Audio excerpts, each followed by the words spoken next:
ازيكم حبايب، عاملين ايه؟ يا رب تكونوا بخير. هنعمل النهاردة صينية سمك التونة في الفرن. اللي ما يعرفش سمك التونة بجد فايته كتير. يعني بصوا، عايز اقول لكم سمك التونة ده قنبلة كده من الفيتامينات واوميجا 3، مليان كده اوميجا 3 وفوائد عديدة، يعني لا تعد ولا تحصى. كده لو عملتوا كده سيرش عليها هتعرفوا كمية الفوائد الكتيرة بتاعته. هنعمله كمان بأجمل وألذ وأطعم تتبيلة وخلطة، ريحته كده هتجيب آخر الشارع وطعمه هيبقى تحفة جدا. هنعرف كمان طريقة تقطيع السمكة وغسلها، وهنعملها بأجمل بجد طريقة. يلا بقى حطوا لايك للفيديو الحلو ده، وتعالوا نشوف هنعمل صينية السمك القمر دي ازاي. اول حاجة ده شكل سمكة التونة، لو حد ما يعرفهاش يعني او ما يعرفش شكلها، ولازم نجيبها ان هي تكون طازة صبحة، يعني مش بايتة كده عند الراجل. طبعا الاسماك الطازة بيكون باين عليها كده شكلها، وما يكونش متلجة، يعني ما يكونش كده عليها تلج. بتلاقي السمكة ناشفة ولونها كده فضي كده بتلمع كده. فبتجيبيها طبعا حسب الحجم اللي انت هتجيبيه، بس ما تجيبيهاش كبيرة قوي، خليها يعني وسط كده، كيلو وربع، كيلو ونص، كيلو. وبعدين هبدأ هنا هقصها كده، مش ما فيهاش يعني تنظيف كتير. هقص بس الحاجات اللي في الجناب كده وجزء من الديل وخلاص. هبدأ افتح هنا الجزء ده كده اللي عند الراس، وافتح البطن وهقطع الراس كده بالسكينة. بطنها مش بيكون فيها حاجات كتير، يعني يدوب حاجات بسيطة كده من المصارين. بشيلها. وهنا الراس دي مش محتاجاها فبقطعها، شطفتها كده شطفة تحت الحنفية. وبعدين هنيجي دلوقتي عشان نقطعها، لازم يكون معانا سكينة حامية كده وتقيلة، عشان السمكة دي بتكون جامدة في تقطيعها، او سكينة مشرشرة عشان ما تبهدلش معايا السمكية. وهبدأ اقطعها كده طرنشات او حلقات متوسطة، مش رقيقة قوي ومش تخينة قوي، بالحجم ده اللي انتوا شايفين. فنخلي بالنا ان التقطيعة نظبطها كده، تكون الطرنشات بتاعتنا او الخرط كده تكون وسط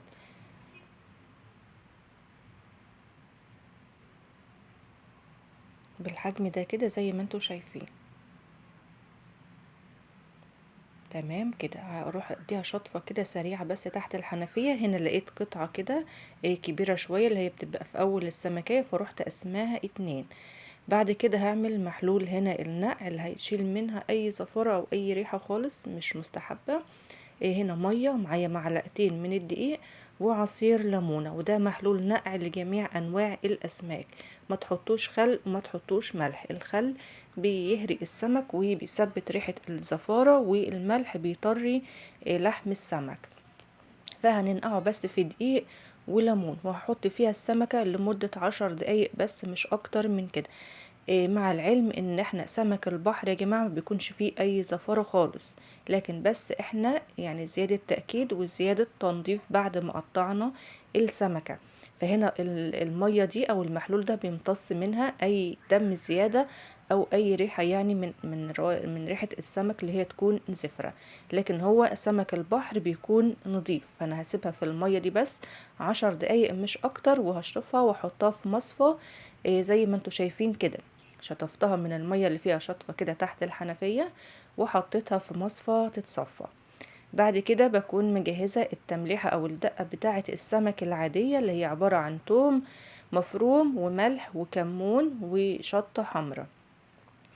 وهتبل قطع السمك كده، وهشيلهم كده 10 دقايق كده بس في التلاجة.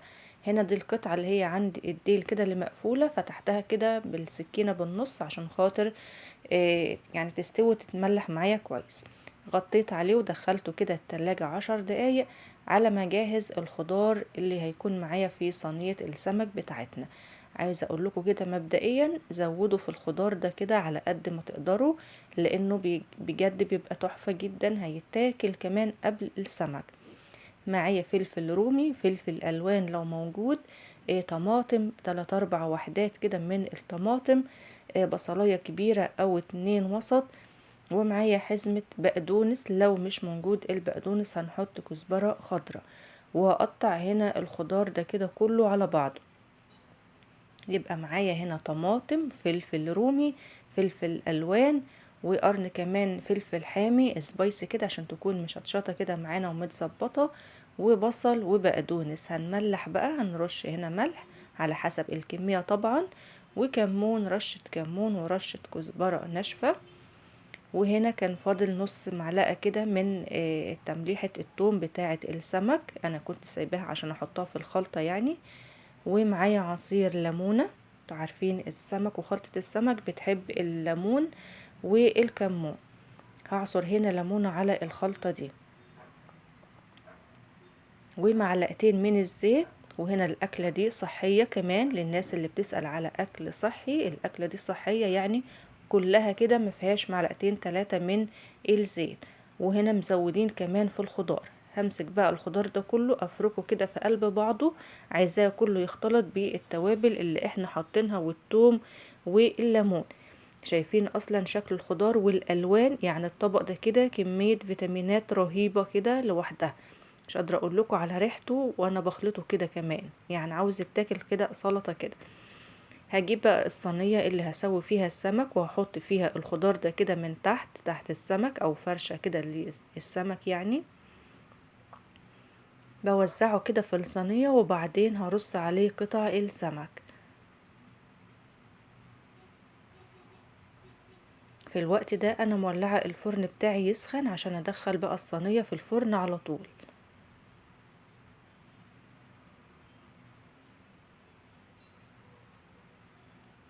تمام كده، رصيت قطع السمك بتاعتي في الصينيه.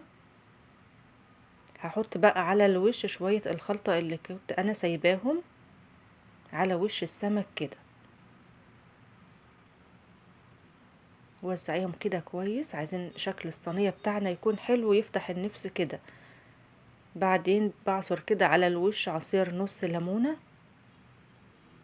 هحط كده قرنين فلفل كده حامي على الوش سلام كده، هيدوني طعم ونكهة وشكل كمان كده حلو.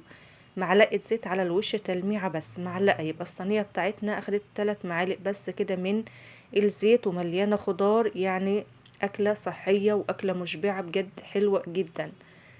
ده شكل الصينية، شايفين بقى شكل الألوان والجمال، يعني بجد شكلها وهي نية كده يفتح النفس كده لوحده من غير حاجة. هدخل بقى الصينية على الفرن على الصاجة من تحت وهي سخنة، هولع تحت وفوق على ما تستوي معايا الصينية، هتكون أخدت لون من فوق. لو الفرن عندك بيولع من تحت بس، هتحط الصينية لغاية ما تستوي، تقريبا بتاخد نص ساعة، نص ساعة و10 دقايق. وبعدين نرفعها فوق نولع لها الشواية تاخد معانا اللون الجميل ده. انا عايزه اقول لكم وهي داخل الفرن كده ريحتها هتقلب الدنيا بجد، يعني هتجوعوا كده يعني قبل ميعادكم كده هتلاقوها. ريحتها بجد يعني مغرية جدا. بتستوي معانا وبتطلع بالجمال ده، مستوية ومتبلة وشاربة بقى من الخلطة. يعني كمان عشان انا قلتلكوا زودوا فعلا من الخلطة دي، بيبقى طعمها رهيب رهيب بجد يعني. ممكن تقدموا معاها بقى رز ابيض، رز سمك، او بالعيش كده. احنا عن نفسنا بنحب ناكلها بالعيش، نغمسها بالخلطة بتاعتها كده مع طبق مخلل شوية جرجير كده، بس هي مش محتاجة حاجة تاني خالص جنبها. بألف هنا وشفا، واشوفكم على خير في فيديو جديد.